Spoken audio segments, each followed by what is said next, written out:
இது வரைக்கும் அடிமைத்தனத்துல வேலை செய்துட்டு இருந்தவங்க இப்போ ஆசரிப்பு கூடாரத்துல வேலை செய்ய போறாங்க. தேவனுடைய வாசஸ்தலத்தை கட்டும்படி அவர்கள் எழுப்பி வருகிறார்கள். தங்களிடத்திலே எகிப்திலிருந்து கொண்டு வந்த செல்வத்தை பற்றி கொண்டிருந்தவர்கள், இந்த செல்வம் அல்ல, என் தேவனே என் செல்வம், என் தேவனே என் சுகந்த வாசனை, என் தேவனே என் அபிஷேக தைலம் என்று சொல்லி தங்கள் தேவனாகிய கர்த்தரையே தன் சொத்தாய் நினைத்தவர்கள். சம்டைம்ஸ் என்ன செய்வோம், அந்த ஊழியம் பண்ணுகிறதுனால தேவன் இந்த காரியத்தை நம்ம செய்ய சொல்றாருங்கிறதுனால நம்ம இருதயத்தை தேவன் கவனிப்பதில்லை என்று அர்த்தம் இல்லை. தேவன் நம் இருதயத்தை நோக்கி இருக்கிறார் என்பதை நாம் அறிந்திருக்கிறோம். பிலேயாம் தீர்க்கதரிசியினுடைய இருதயம் தேவனுக்கு விரோதமாய் போகிறது. அவர் இழிவான அந்த பணத்திற்கு மேல ஆசை கொள்ளுகிறார். அது அந்த ஆசை தேவனுக்கு அருவருப்பாக இருக்கிறது. ஒரு தீர்க்கதரிசி என்ன செய்யணும்? தேவன் சொன்ன வார்த்தைகளை மாத்திரம் தான் சொல்லணும். அவன் தன் நினைவிலோ தன் புத்தியிலோ தோன்றின எதையும் சொல்லக்கூடாது. அந்த ஊழியத்தை பிலேயாம் தீர்க்கதரிசி தெளிவாய் சரியாய் அவர் செய்தார். அவர் பாலா கூட போறாரு, அந்த மலையில போய் நிக்கிறாரு. அங்கேயும் தேவனே அவருக்கு தரிசனமாய் அவரோடு பேசுகிறார். தேவன் சொன்ன வார்த்தைகளை தெளிவாய் ஒன்றை கூட குறையாம அவர் தீர்க்க தரிசனம் உரைத்தார். ஆனாலும் அவர் தேவனால் தள்ளிவிடப்பட்டார். சோ நம்ம ஊழியம் செய்கிறோம், நம்ம தேவனுக்கு என்று இந்த காரியங்களை செய்கிறோம் என்பது அல்ல. தேவன் நம் இருதயத்தை பார்க்கிறார். சோ நம் இருதயம் கர்த்தரிடத்திலே மனம் திரும்பி இருக்கிறதா, கர்த்தரை சார்ந்து இருக்கிறதா என்பதை கர்த்தர் நோக்கி பார்க்கிறார்.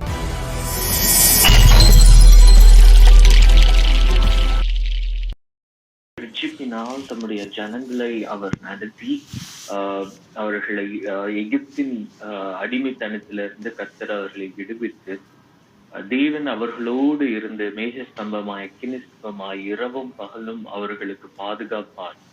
அவர்களுக்குரிய போஜனத்தை பரலோகத்திலிருந்து அவர் பொழிய பண்ணினார். அவர்கள் தாகம் தீர்க்கும் கண்மலையை கர்த்தர் அவர்களோடு நடக்க பண்ணினார் என்று சொல்லி நம்ம பார்த்தோம். தேவன் அவர்கள் மத்தியில அவர்கள் கண்கள் காண, அவர்கள் காதுகள் கேட்க அவர்களோடு பேசினார்.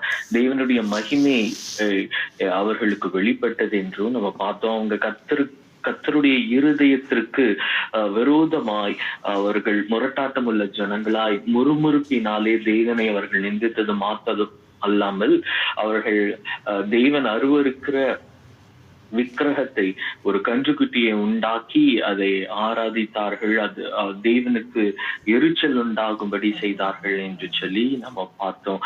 தேவன் அது நிமித்தம் அவர்கள் நடுவில் இராதபடி பாளையத்திற்கு புறம்பே அவர்களுக்கு தூரமானார் என்று பார்த்தோம்.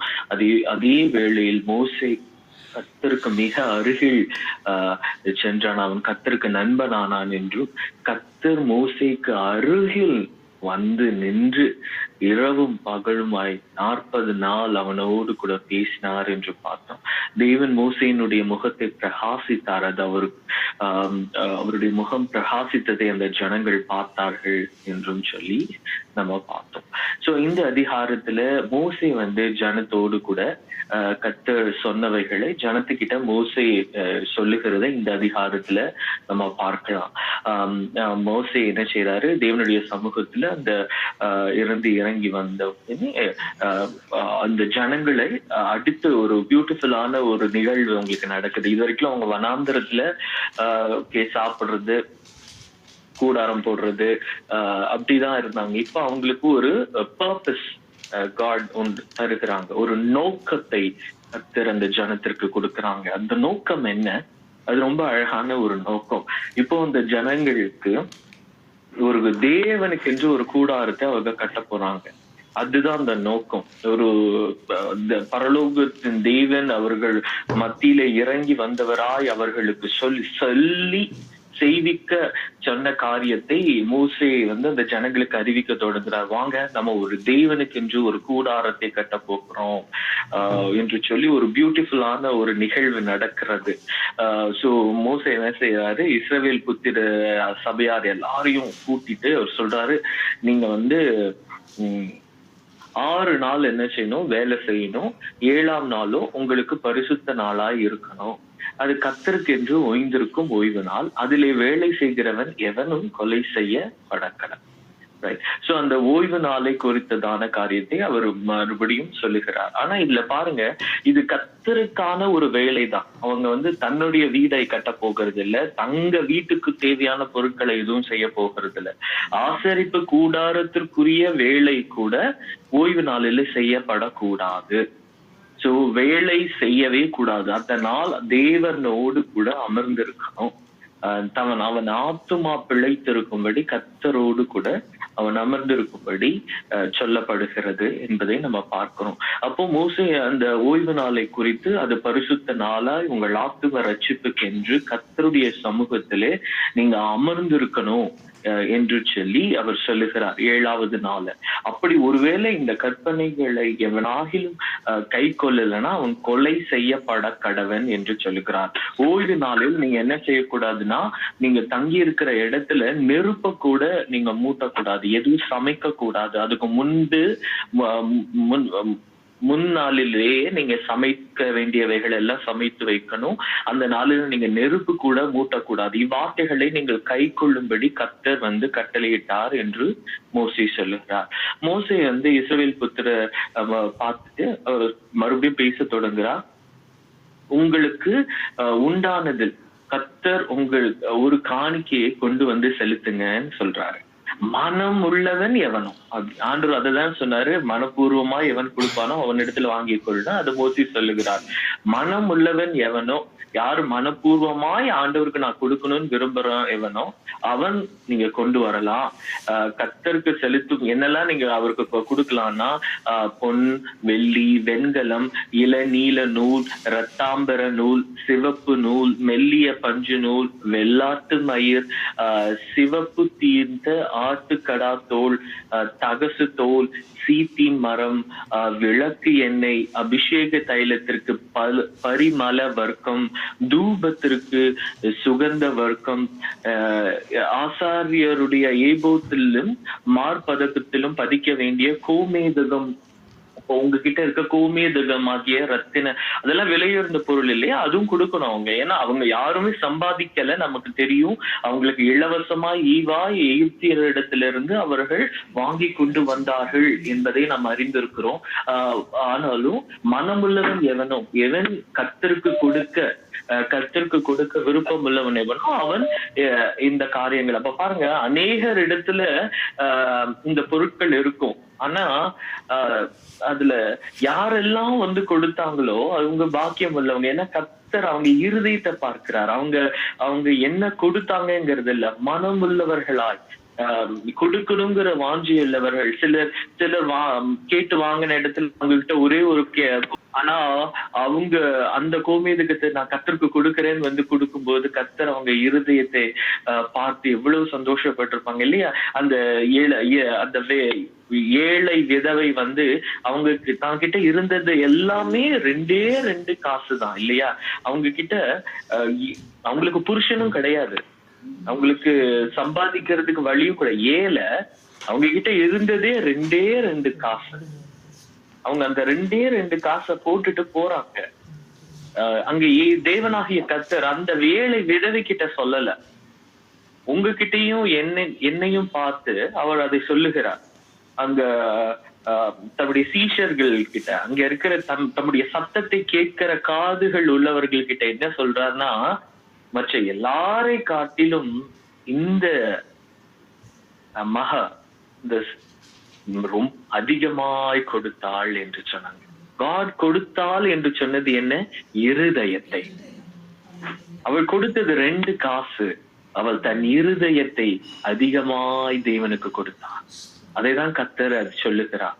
மனப்பூர்வமாய் யாருடைய இருதயம் தேவனை அதிகமாய் வாஞ்சிக்கிறதோ அதை கர்த்தர் நோக்கி பார்க்கிறார். இப்போ அந்த வாய்ப்பு அங்க இருக்கிற இஸ்ரவேலர்களுக்கு கொடுக்கப்படுகிறது. யாரெல்லாம் கர்த்தருக்கு கொடுக்க மனம் உள்ளவங்களோ இந்த பொருட்கள் எல்லாம் அவர் லிஸ்ட் போடுறாரு. கேட்ட உடனே இது என்கிட்ட இருக்கு, இதே என்கிட்ட இருக்கு. சிலர் என்ன செய்திருப்பாங்க, இருக்குன்னு மத்தவங்களுக்கு தெரிஞ்சுதுன்னா நம்ம கொடுக்கலையே அப்படிங்கிறது தெரிஞ்சு போயிருமேன்னு சொல்லி அது இல்லாதபடி ஒளிச்சு வச்சிருந்திருப்பாங்க இல்லையா? சிலருக்கு தெரிஞ்சும் இல்ல இது எனக்கு தேவைப்படும், என் பொண்ணுக்கு தேவை, என் பையனுக்கு தேவைன்னு நிறைய காரியங்கள், நியாயமான காரணங்கள் சொல்லக்கூடும். ஆனால் அங்க அது ஒரு பாக்கியம், தேவனுக்கு கொடுக்கும்படியான ஒரு வாய்ப்பு தேவன் அவர்களுக்கு கொடுக்கிறார். அந்த வாய்ப்பை இழந்தவங்களால அதை மறுபடியும் பெற்றுக்கொள்ள முடியாது. ஏன்னா அது ஆசரிப்பு கூடாரத்துக்கு ஒரே ஒரு முறைதான் இந்த காரியம், ஏன்னா அதுக்கப்புறம் அது செய்யப்பட்டு ஆகிடும் இல்லையா? சோ அப்போ அந்த வாய்ப்பு அவர்களுக்கு கொடுக்கப்படுகிறது. அவர்கள் இருதயத்தை சோதிக்கும்படி. முன்பே நம்ம வாசித்தோம், தேவன் அவர்கள் இருதயத்தை சோதிக்கும்படி அவர்களை வனாந்தரத்தினூடே நடத்து வருகிறார் என்று சொல்லி நம்ம பார்த்தோம். இந்த சோதனையிலும் யாரெல்லாம் தேவனுடைய இருதயத்துக்கு பிரியம் உண்டாகும்படி தங்கள் இருதயத்திலே மனப்பூர்வமாய் கர்த்தருக்கு காணிக்க கொடுத்தார்களோ அவர்கள் பாக்கியவான்கள் இல்லையா? சோ அவங்களுக்கு இந்த பொருட்களை எல்லாம் அவர் சொல்றாரு. அது மாத்திரம் இல்லாம அவர் என்ன சொல்றாருன்னா, கர்த்தர் முன்பே மோசேக்கு சொன்னார் இல்லையா, நான் ஞான இருதயம் உள்ளவர்களை உன்னிடத்துல கொண்டு வருவேன், அவங்க நான் உனக்கு சொன்னவைகளை எல்லாம் அவர்கள் செய்வாங்கன்னு. அதுதான் அவர் சொல்றாரு, மோசே சொல்றாரு, உங்கள் ஞானம் இருதயம் உள்ள அனைவரும் வாங்க, கர்த்தர் கட்டளையிட்டவைகளை எல்லாம் நீங்க செய்யும்படி நீங்க வாங்கன்னு சொல்லி அழைக்கிறார். ஏன்னா கர்த்தர் ஆல்ரெடி அவங்களுக்கு அந்த இருதயத்தை அருளி இருக்கிறாங்க தேவனுடைய ஆசரிப்பு கூடாரத்தை செய்யும்படி. அது ஒரு மாதிரி பியூட்டிஃபுல்லா இருந்திருக்கும்ல. அதுக்கு முன்னாடி 3000 பேர் இறந்திருக்காங்க, தேவன் தூரமா போயிட்டாரு. அப்போ இப்ப அந்த இடத்துல மூடே மாறிடும். ஏன்னா இப்போ ஒரு விழா கோலம் போல, ஏன்னா தேவனுக்கு என்று ஒரு ஆசரிப்பு கூடாரத்தை கட்ட போறோம், அவங்க வெள்ளியும் பொன்னியும் எடுத்துட்டு வருவாங்க, பரபரப்பாயிடும் இல்ல. அந்த ஜனமே ஒரு பரபரப்புக்குள்ள நிரம்பி இருக்கும். அவங்க என்னெல்லாம் செய்ய போறாங்க, ஏன்னா அவங்க அடிமைகள் எல்லாம் அவங்க மத்தியில இந்த மாதிரி நுணுக்கமான வேலைகளை செய்கிறவர்கள், அலங்கார வேலைகளை செய்கிறவர்கள், வெள்ளியும் பொன்னிலுமா அவர்கள் இதுவரை கண்டிராத அவங்க கேருபீனை பார்க்க போகிறாங்க. கேருபீன் அந்த திரையில கேருபீன் எம்ப்ராய்டரி ஒர்க்கா பண்ணணும். அதுக்கப்புறம் கேருபீனை அவங்க கிருபாசனத்துல அவங்க வடிவமைக்கணும். அதே போல ஒவ்வொரு பொருளும் நுணுக்கம் உள்ளது இல்லை. பலிபீடத்துல இருந்து மேஜை அப்போ தூப பீடம் எல்லாமே ரொம்ப பியூட்டிஃபுல்லான ஒரு காரியம். சோ அந்த இடமே, அவங்க தங்கி இருக்கிற அந்த இடமே சூழ்நிலையே மாறி இருக்கும். சோ பொருட்கள் வராங்க, ஞானம் இருதயம் உள்ளவங்க, எதுவுமே தெரியாத இருந்தவங்க திடீர்னு ஞானம் இருதயத்தை அவனுக்குள்ள இருந்து தேவன் எழுப்புகிறத அவங்க பார்க்க போறாங்க. சோ ரொம்ப அழகான ஒரு சூழ்நிலையே மாறுகிற ஒரு காரியம் அங்க நடக்குது.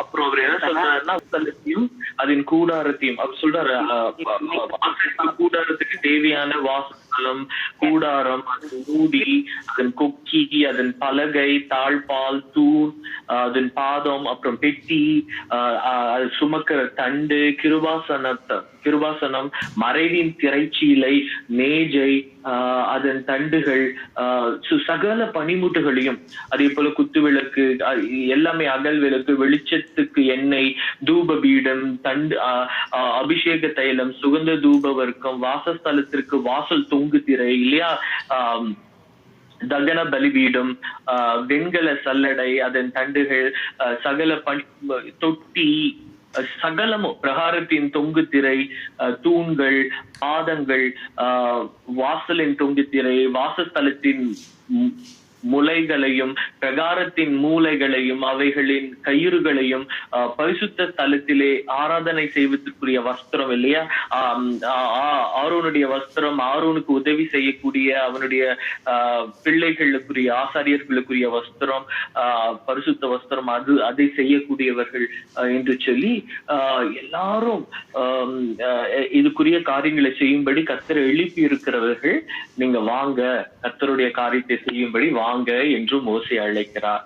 சோ இதெல்லாம் கேட்ட இஸ்ரவேல் புத்திரர் ஓகே கேட்டுட்டு எல்லாம் கொண்டு வர புறப்பட்டு போறாங்க. பின்பு என்ன நடந்ததுதான், இதுதான் பியூட்டிஃபுல் பாருங்க. பின்பு எவர்களை அவர்கள் இருதயம் எழுப்பி, இவங்க கேட்டுட்டு போயிட்டாங்க, அவங்க இருதயம் எழுப்புச்சான் அவங்கள. எவர்களை அவர்கள் ஆவி உற்சாகப்படுத்தினதோ.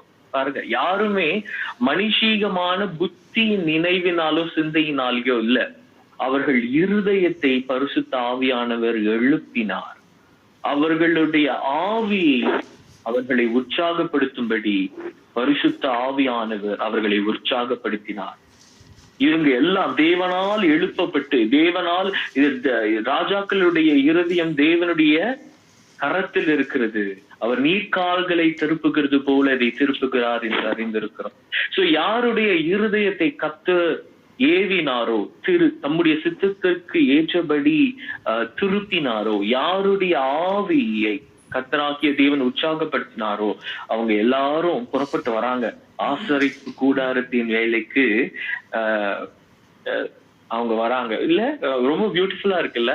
இது வரைக்கும் அடிமைத்தனத்துல வேலை செய்துட்டு இருந்தவங்க இப்போ ஆசரிப்பு கூடாரத்துல வேலை செய்ய போறாங்க. தேவனுடைய வாசஸ்தலத்தை கட்டும்படி அவர்கள் எழும்பி வருகிறார்கள். தேவன் அவர்களுக்கு அந்த பாக்கியத்தை அவர்களுக்கு அருளுகிறார். தேவனுக்கு அவங்களுக்கு முத தேவன் கொடுக்கிற வேலை தம்முடைய கூடாரத்தை கட்டும்படியான வேலை. அப்போ தேவன் வாசம் பண்ணும்படி அவர்கள் தேவனால் தெரிந்து கொள்ளப்பட்டவர்கள், கிருபையை பெற்றவர்கள் எல்லாம் கூடாரத்தை கட்டும்படி எழும்பி வருகிறாங்க. அதே போல பரிசுத்த வஸ்திரங்களை தைக்கிறவங்களும் என்ன செய்யறாங்க, வருகிறாங்க. காணிக்கைகளை கொண்டு வருகிறவர்களும் கொண்டு வர, எல்லாருமே தேவனால் தெரிந்து கொள்ளப்பட்டவர்கள், தேவனால் ஏவப்பட்டவர்கள், தேவனால் உற்சாகப்படுத்தப்பட்டவர்கள். காணிக்கைகளையும் ஊழியத்தை செய்யவும் அவர்கள் புறப்பட்டு வருகிறார்கள். அது மாத்திரம் இல்ல, மனப்பூர்வம் உள்ள ஸ்திரீ புருஷர். இங்க பாருங்களேன், ரொம்ப அழகா இருக்கு. ஒருத்தர் கணவன் மனைவி 2 பேருமே மனப்பூர்வம் உள்ள ஸ்திரீ புருஷர் யாவரும் அவங்க என்ன செய்யறாங்களா, அவங்க கிட்ட இருக்கிற எல்லா நகைகளையும், காதுல போட்டிருக்கிற காதணி, அஸ்தடங்கள், மோதிரம், ஆரங்கள், சகலவித பொன், எல்லா தங்க நகைகளையும் கொண்டு வராங்க. ஆண்கள் பெண்கள் எல்லாரும் மனப்பூர்வம் உள்ளவங்களாம். எவ்வளவு பியூட்டிஃபுல்! மனப்பூர்வம், தேவனுக்கு எங்களுக்கு வாசஸ்தலம் வேண்டும், மனப்பூர்வ இருதயம் உள்ளவர்கள் எல்லாரும் தங்க கிட்ட இருக்கிறது எல்லாத்தையும் கொண்டு வராங்க. கர்த்தர் எடுத்துக்கொள்ளட்டும். கர்த்தருக்கு காணிக்கை செலுத்தின ஒவ்வொருவனும் பொன்னையே கொண்டு வந்து கொடுத்தான், தான் கிட்ட இருக்கிற மேன்மையானதை கொடுத்தான. ஏன்னா மனப்பூர்வம் உள்ளவன் மேன்மையானதை கர்த்தருக்கு செலுத்துவான். சோ தங்களுக்குரிய பொன்னையை காணிக்கையாய் கொடுக்கறாங்க. அது மாத்திரம் இல்ல, இளநீல நூல், மோசே சொன்ன அந்த பலவிதமான அந்த நூலை அவங்க கொண்டு வந்தாங்க. ரத்தாம்பரம், சிவப்பு, நெல்லிய பஞ்சு நூல், வெள்ளாட்டு மயிர், சிவப்பு தீர்த்து, ஆட்டுக்கடா தோல், தகசு தோல், தங்களிடத்தில் வைத்திருந்த யாவும் அவைகளை அவங்க கொண்டு வருகிறாங்க. ரைட்? அது மாத்திரம் இல்ல, அவங்க வெள்ளி தேவை இல்லையா, வெள்ளி, வெண்கலம் யாவரும் கர்த்தர் காணிக்கையாக அவங்க கொண்டு, மோசே சொன்ன சகலத்தையும் ஏவினவர்கள், கர்த்தரால் ஏவப்பட்டவர்கள் எல்லாரும் கொண்டு வராங்க. மரம் கேட்டாங்கல்ல, சித்தி மரம், அதை அவர்கள் கொண்டு வராங்க. அது மாத்திரம் இல்ல, ஞான இருதயம் உள்ள ஸ்திரீகள் எல்லாரும். இங்க பாருங்க, இந்த ஞானம் இருதயம் உள்ள மனுஷர் என்பா ஆண்கள் மாத்திரம் இல்ல, தேவனுடைய தெரிந்து கொள்ளுதல் அல்ல, தெளிவாய் ஞானம் இருதயம் உள்ள ஸ்திரீகளும் புருஷர்களும் தேவன் தெரிந்து கொண்டிருந்தார். ஞான இருதயம் உள்ள ஸ்திரீகள் எல்லாரும் என்ன செய்யறாங்களா, புறப்பட்டு தங்கள் கைகளினால் நூற்கிறாங்க நூலை, இளநீல நூலை, ரத்தாம்பர நூலை, சிவப்பு நூலை, மெல்லிய பஞ்சு நூலை அவங்க கையினால் நூற்கவர்கள். அப்போ அந்த ஆசரிப்பு கூடாரம் கட்டப்படுவதிலே புருஷர்களும் ஸ்திரீகளுமாய் தேவனால் தெரிந்து கொள்ளப்பட்டார்கள் இல்லையா? அப்போ தேவன் கிறிஸ்துவின் சபையாகிய தம்முடைய சரீரத்தை தேவன் எப்படி கிறிஸ்துவுக்குள் ஆண் என்றும் இல்லை பெண் என்றும் இல்லை என்று நம்மை ஒன்று சேர அவர் கட்டி எழுப்புகிறாரோ, அதன் அடையாளமான இந்த ஆசரிப்பு கூடாரமும் ஸ்திரீயும் புருஷருமாய் அவர்களை கொண்டு தேவன் கட்டி எழுப்புகிறதை இங்க பாக்குறோம். எந்த ஸ்திரீகளுடைய இருதயம் ஞான எழுப்புதல் அடைந்தது. எவ்வளவு அழகா இருக்கு பாருங்களா. தேவன் அவங்க இருதயத்துல எழுப்புதலை உண்டு செய்கிறார், வெளியில இல்ல. அவர்கள் இருதயம் எழுப்புதல் அடைகிறது. அவர்கள் எல்லாரும் வெள்ளாட்டு மயிரை அவங்க திரித்தார்களாம். தேவனுடைய ஆசரிப்பு கூட என்று ஒரு இருதயம் தேவனால் எழுப்பப்பட வேண்டும். இருதயம் தேவனிடத்தில் திரும்ப வேண்டும். உலகத்திற்கு ஒத்த கிரியை அல்ல, தேவனுடைய சித்தத்திற்கு ஏற்ப கிரியை செய்யும்படி அவர்கள் இருதயம் எழுப்பப்பட்டதாம். அது மாத்திரம் இல்ல, பிரபுக்கள் ஏபோத்திலும் மார்பதகத்திலும் பதிக்கும் கோமேதகம் முதலிய ரத்தினங்களையும் பரிமள வர்க்கங்களையும் விளக்கெண்ணையும் அபிஷேக தைலத்திற்கு சுகந்த வர்க்க தூபத்துக்கும் வேண்டியவைகளையும் அவங்க கொண்டு வந்தாங்க. சோ எல்லாரும் தெய்வ சமூகத்துல கேட்கப்பட்டவை எல்லாவற்றையும் கொண்டு சேர்க்கிறாங்க. செய்யப்படும்படி கர்த்தர் மோசேயை கொண்டு கற்பித்த வேலைக்குரிய யாவையும் அவங்க என்ன செய்யறாங்களாம், கொண்டு வந்தார்களாம். யாரு கொண்டு வந்தாங்களா? இஸ்ரவேல் புத்திரருக்குள் தங்கள் இருதயத்தில் உற்சாகம் அடைந்த. எவ்வளவு பியூட்டிஃபுல் பாருங்களேன். அவங்க இருதயம் இப்ப உற்சாகம் அடையுது. பயந்து இருந்தாங்க, சோகத்துல இருந்தாங்க, கர்த்தர் தூரமா போயிட்டாங்க. ஆனா இப்ப கர்த்தர் அவங்களை உற்சாகம் அடையும்படியா அவர்களுடைய ஆவியை ஏவுகிறார். அவங்க உற்சாகம் அடைந்தவர்களா, தேவன் நம்ம மத்தியில வாசம் பண்ண போறார், நம்ம தேவனுக்கு கட்டுவோம். தேவன் இரக்கமும்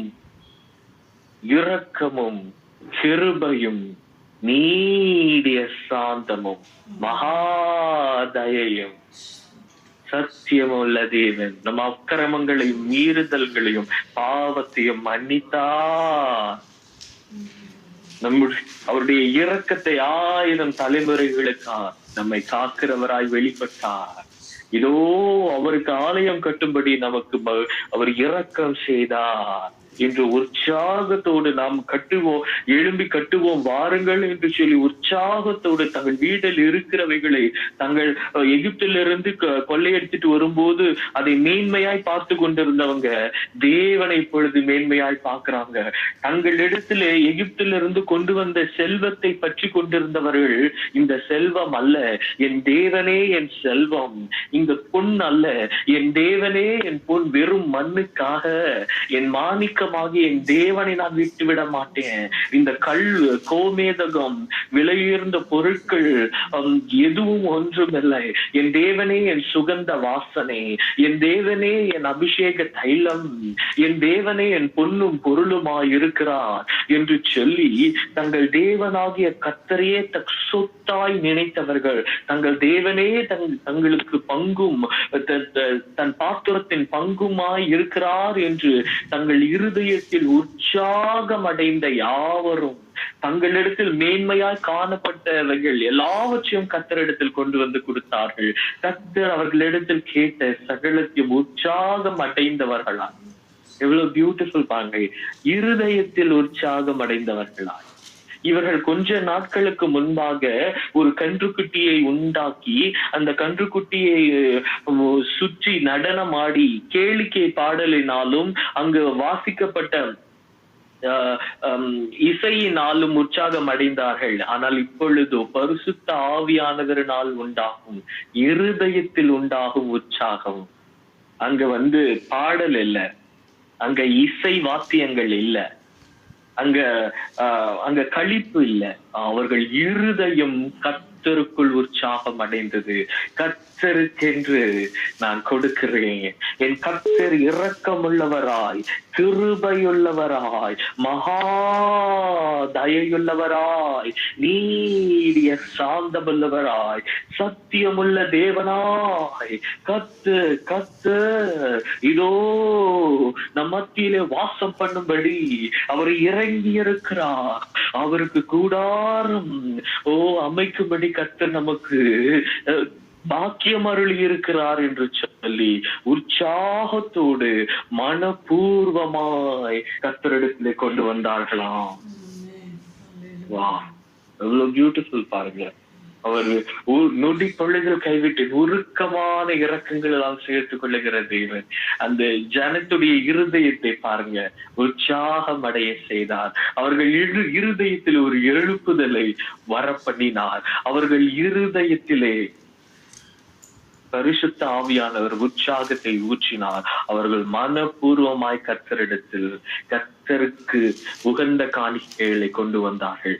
பின்பு மோசே இஸ்ரவேல் புத்திரரை பார்த்து, பாருங்கள், கர்த்தர் யூதாவின் கோத்திரத்திலே தேவன் மோசையின் இடத்துல சொன்னார்ல மலையில இருக்கும்போது, யூதாவின் கோத்திரத்திலும் தான் கோத்திரத்திலும் கர்த்தர் 2 பேரை தெரிந்து கொண்டாங்க. அதுல முதல்ல கர்த்தர் தெரிந்து கொண்டது யாரு? யூதாவின் கோத்திரத்திலே ஊரின் மகனான ஊரியின் குமாரன் பெசலேயேலை பேர் சொல்லி அழைத்தார். பெசலேயேல் இவன் பெயர் சொல்லி தேவனால் அழைக்கப்பட்டவன். இவன் எதற்காக தேவனால் அழைக்கப்பட்டிருக்கிறான்னா, இவன் விசித்திரமான வேலைகளை செய்ய முடியும். இவனை யோசித்து செய்வான். அப்போ பரிசுத்த ஆவியானவர் அவனுக்கு போதித்து பொன்னிலும் வெள்ளியிலும் வெண்கலத்திலும் வேலை செய்ய அவனுக்கு அவனை அபிஷேகித்தார். ரத்தனங்களை முத்திரை வெட்டாக வெட்டவன் எந்த ஆசாரிக்கிட்டையும் போய் கத்துக்கொள்ளவில்லை. பரிசுத்த ஆவியானவர் அவனுக்கு அந்த ஞானத்தை அருளுகிறார், அவனை அபிஷேகித்திருக்கிறார். அவன் ரத்தனங்களை முத்திரை வெட்டாக வெட்டி பதிக்கிறதுக்கும் மரத்தில சித்திர வேலை செய்து சகல வினோதமான வேலைகளை செய்யவும் அவனுக்கு ஞானத்தையும் புத்தியையும் அறிவையும் அருளினார். பாருங்க, அருளுகிறார். தேவன் அவனுக்கு அருளுகிறார். அவன் சகலவித வேலைகளையும் செய்யும்படி தேவ ஆவியினாலே அவனை நிரப்பினார். சோ தேவன் ஒருவனை பயன்படுத்துவதற்கு அவன் தேவ ஆவியினாலே நிரப்பப்பட வேண்டும் என்பதை சகல ஜனத்திற்கு முன்பாக மோசே வெளிப்படுத்துகிறார். இதோ தேவன் இவனை பெயர் சொல்லி அழைத்து தம்முடைய ஆவியினால் நிரப்பி, நீங்கள் காண்க, இந்த சகல வேலையுமே இவன் செய்ய போகிறான். தேவன் அவனை கொண்டு செய்ய போகிறார். தம்முடைய ஆவியானவரினாலே நிரப்பி செய்ய போகிறார். அந்த ஜனம் பாக்குறது இவன் அடிமை, ஆனால் இவன் சகலத்தையும் செய்ய போகிறான். இவன் எப்படி செய்வான்? அதுதான் எளியவனை தூசியிலிருந்து எழுப்பி அவர் தாம் பலத்த காரியத்தை செய்ய அவர் வல்லவராயிருக்கிறார் இல்லையா? சோ இப்போ பெசலேயேலை கர்த்தர் தெரிந்து கொண்டார் என்று சொல்றார். அது மாத்திரம் இல்ல, தான் கோத்திரத்து அகிசாமாகின் குமாரனாகிய அகோலியாவையும் தேவன் தெரிந்து கொண்டார். அவன் இருதயத்திலும் என்ன பாருங்களேன், போதிக்கும் வரம். அப்ப என்னன்னா, பரிசுத்தாவியானவர் இவங்களை நிரப்பி இவங்க ஹையர் பண்ண பீப்புளுக்கு சொல்லி தருவாங்க. இதை எப்படி செய்யணும், இந்த விசித்திரமான வேலை எப்படி செய்யணும், ரத்தனங்களின் முத்திரை எப்படி வெட்டணும், பொன்னிலும் வெள்ளியிலும் என்ன செய்யணும், வெண்கலத்துல என்ன செய்யணும், மரத்துல சித்திர வேலை என்ன செய்யணுங்கிறதை இவர்கள் மற்றவர்களுக்கு போதிக்கும்படி தேவன் இந்த 2 பேரையும் தெரிந்து கர்த்தர் அவர்களை கொண்டு போதிக்கும் வரத்தையும் அருளினாராம். பரிசுத்த ஆவியானவர் ஒருவரை தெரிந்து கொண்டு தம்முடைய ஞானத்தையும் அறிவையும் அவர்களுக்கு அருளி அவர்களிடத்திலிருந்து தம்முடைய ஞானத்தை மற்றவர்களுக்கு போதிக்கும்படி போதிக்கும் வரத்தை அவர்களுக்கு அருளினாராம். அதை மோசே அந்த 2 பேரையும் அழைத்து சகல இஸ்ரவேல் மனுஷர்களுக்கு முன்பாக சொல்லுகிறார்.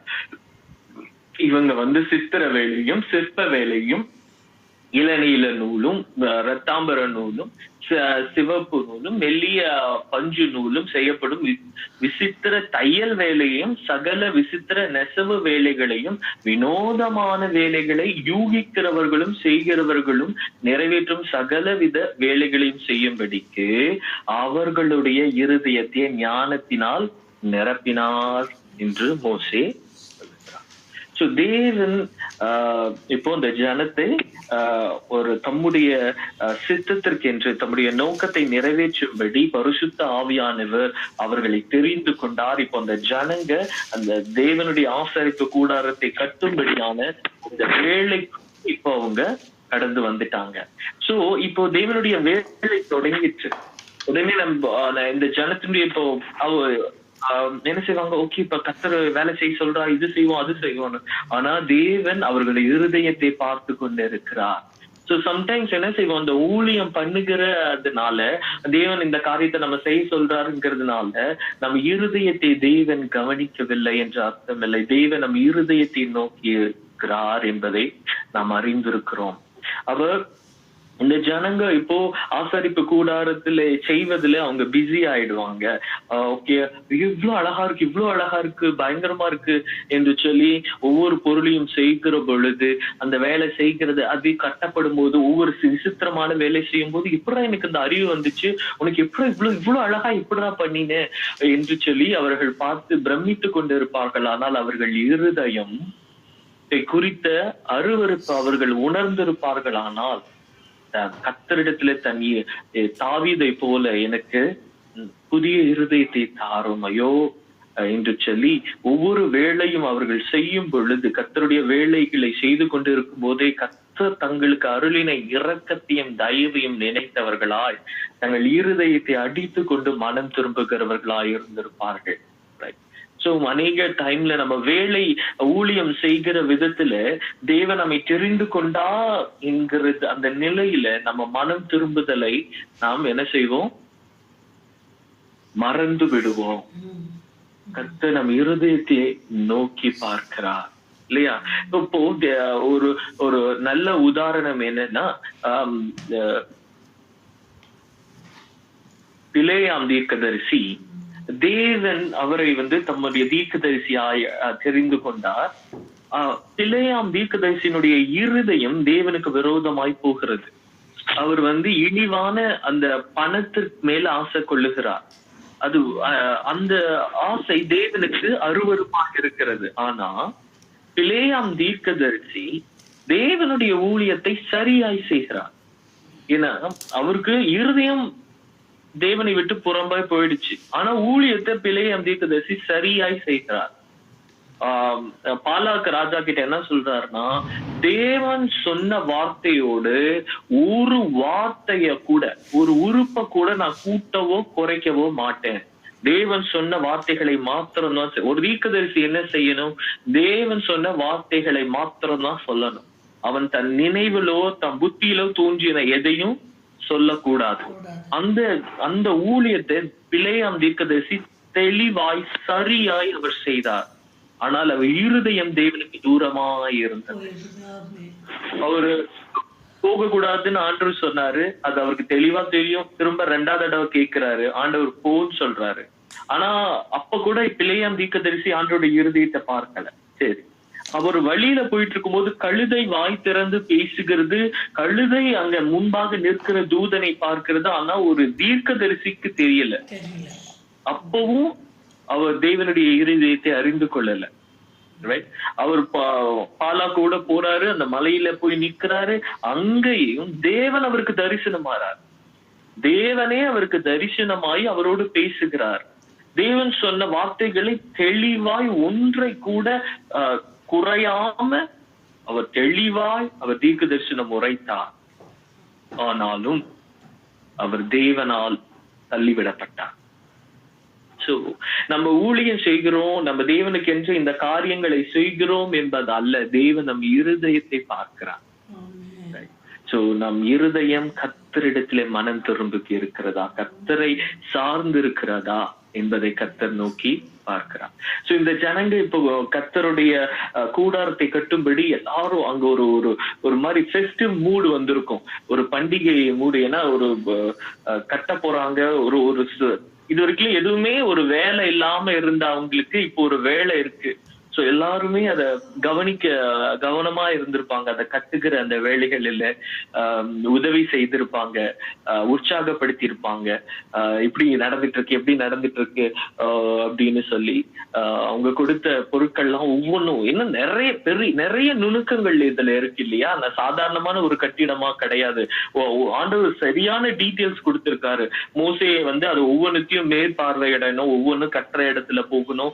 அந்த மரம் எடுக்கும் போது மோசை கிட்ட கன்ஃபார்ம் பண்ணுவாங்க, இந்த சைஸ் கரெக்டா, இந்த வித் கரெக்டா, இது இந்த ஹைட் கரெக்டா என்று சொல்லி ஒவ்வொன்றையும் கேட்டுட்டு இருப்பாங்க. அப்புறம் மோசை கிட்ட தான் கேட்பாங்க, அந்த இது வரையும் போது சேருபீம் அவங்க வரையணும்ல, அந்த தூதர்கள் கிருபாசனம் அவங்க வடிவமைக்கும் போதும் சரி, தொங்கு திரையை அவங்க வடிவமைக்கும் போதும் சரி, அந்த நுணுக்கமான வேலைகளை அவங்க செய்யும் போது, சித்திர வேலைகளை செய்யும் போதெல்லாம் ரொம்ப இன்ட்ரெஸ்டிங்கா இருந்திருக்கும் அந்த ஜனத்துடைய நாட்கள். அந்த ஆசரிப்பு கூடாரம் கட்டுகிற அந்த வேலை, அதனுடைய தொடக்கத்தை தான் இந்த அதிகாரத்துல பார்க்கிறோம். சரியா?